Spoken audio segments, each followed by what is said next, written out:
Pela prisão domiciliar humanitária. Você sabe o que é isso? Para te ajudar a entender quais são as possibilidades do ministro Alexandre de Moraes conceder, a prisão domiciliar ao ex-presidente Jair Bolsonaro depois do derretimento da tornozeleira eletrônica. Eu vou chamar agora o advogado criminalista Adib Abduni. Adib, muito bom dia, prazer falar contigo. Desculpa errar o seu sobrenome. Adib, ontem a gente conversou com a Maíra Fernandes, doutora Maíra Fernandes, que ela já indicou para a gente que realmente o rompimento da tornozeleira eletrônica é fatídico para quem está em prisão domiciliar, que a justiça sempre pede a prisão preventiva a partir disso, né? E que o vídeo ali, não só o vídeo, mas a tornozeleira derretida é muito flagrante, né, dessa tentativa de rompimento. Primeiramente, nós temos que entender que nós estamos diante de dois fluxos distintos, né? Nós estamos falando aqui de, embora interligados, que envolvem o ex-presidente Jair Bolsonaro. O primeiro refere-se a um processo de investigação criminal paralela que se dedica a averiguar a existência de obstrução ou atos correlatos que teriam objeto de fraudar a persecução penal. Como nós estamos falando de uma cautelar, ela se diferencia do processo da condenação de 27 anos, que ainda não está em execução da pena. Então, para que todos entendam, no âmbito dessa investigação, foram impostas medidas cautelares ao ex-presidente, principalmente sobre o uso, em primeira mão, né, do uso da tornozeleira eletrônica. Depois, nessas mesmas cautelares, houve uma restrição maior, que é a restrição, que é uma prisão domiciliar que foi convertida. Ao invés, ele poderia, na época, o próprio ministro Moraes, decretar a prisão preventiva. Ele optou, até pelo histórico de necessidade dele ter medicamentos, das doenças, ele restringiu para a prisão domiciliar. E com esse rompimento da tornozeleira e uma quebra da cautelar, a única forma de se decidir, dar efetividade a uma decisão judicial e para que o inquérito que está sendo investigado não tenha interferências, obstrução, é essa medida correta e é regular. Agora, sobre a doença do ministro, do ex-presidente, ela é tratada, se ela for tratada em clínica, ele pode ser encaminhado numa clínica. Se ele tiver a necessidade de estar numa domiciliar, isso através de perícia vai ser identificado. Ele não pode simplesmente entregar documentos, laudos médicos, sem ser de um perito oficial da Justiça.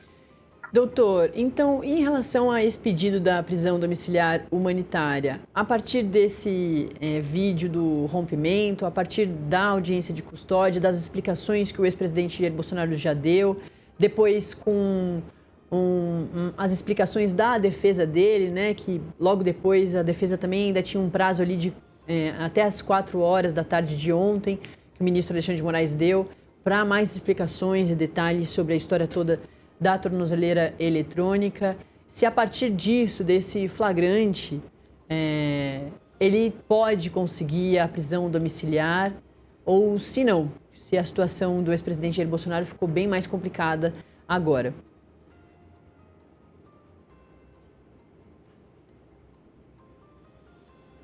Veja bem, tecnicamente, o caminho mais adequado é que ataque no principal. O principal, existe o inquérito que é vinculado a essa cautelar. Então, qual que é a parte mais inteligente? É avançar nessas investigações, em nome dele, assim revogando essa cautelar. Então, como está numa fase embriária, está muito ainda no começo, é necessário que essa investigação sobre obstrução seja alimentada de uma forma célere, para que ele tenha logo um resultado nesta cautelar efetivo, por exemplo, de revogar, por exemplo, as cautelares, porque não há necessidade mais para a investigação. Então, quanto mais rápido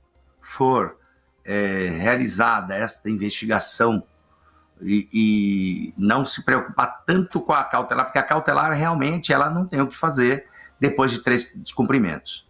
Então, ela é uma medida para dar efetividade à decisão judicial de restrições.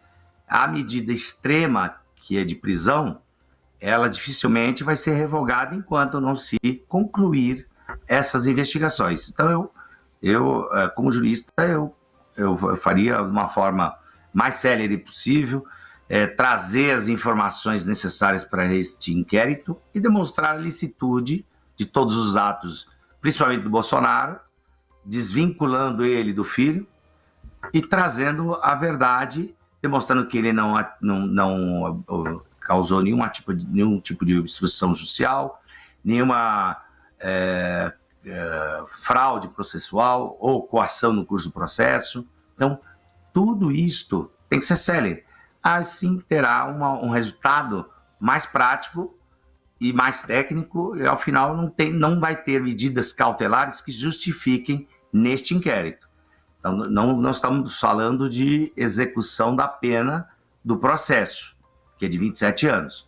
Então, neste que ele está sendo preso, não tem nada a ver com os 27 anos, tá? Estamos falando de uma investigação de obstrução de justiça e coação no curso do processo. Doutor, em relação ainda à tornozeleira eletrônica, chama a atenção num primeiro momento que ele não tentou romper a pulseira, mas sim derreteu o entorno ali da caixinha da case, onde ficam, né, o radar ali, o GPS, o localizador, tem ali, é como se fosse o cérebro ali, a casa de máquinas da caixinha da tornozeleira eletrônica. E ela está passando por uma perícia desde então. A perícia vai ter o laudo hoje. Essa perícia pode modificar ainda mais ou trazer ainda mais detalhes importantes para esse caso todo, ou tudo que a gente já viu, que o ex-presidente Jair Bolsonaro já explicou e o que os agentes ali penitenciários viram num primeiro momento já basta para ter toda essa, definição a partir do rompimento, da tentativa de rompimento da tornozeleira eletrônica? Naquele momento que eles encontraram a tornozeleira com diversos tentativas de obstrução, de tentativa de quebrar, de abrir a própria tornozeleira, o que acontece? No momento que ele recebeu a tornozeleira, foi instalada a tornozeleira, ele assinou um termo. E nesse termo ele tem ali algumas obrigações com a tornozeleira. A tornozeleira não pode se romper, não pode tentar abrir, não pode tentar violar. Ele tem aí obrigações, ali explica como ele vai carregar, que ele pode tomar banho com a tornozeleira, mas que ele não pode pegar uma ferramenta qualquer, ou um martelo, por exemplo, ou uma solda, como foi feito, e tentar a curiosidade dentro do equipamento, ou falar que surtou depois de tanto tempo que ele está utilizando desse equipamento. Então, não são argumentos que convencem, né? São argumentos frágeis.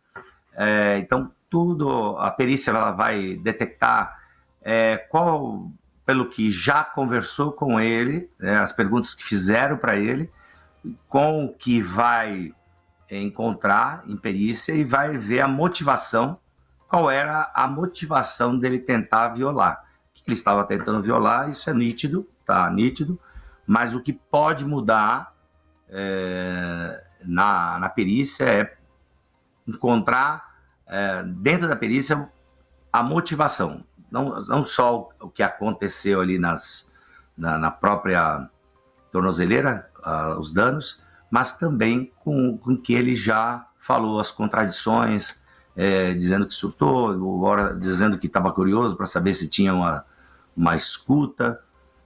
Então, esse tipo de conduta, ela vai ser avaliada dentro do próprio laudo que será fornecido.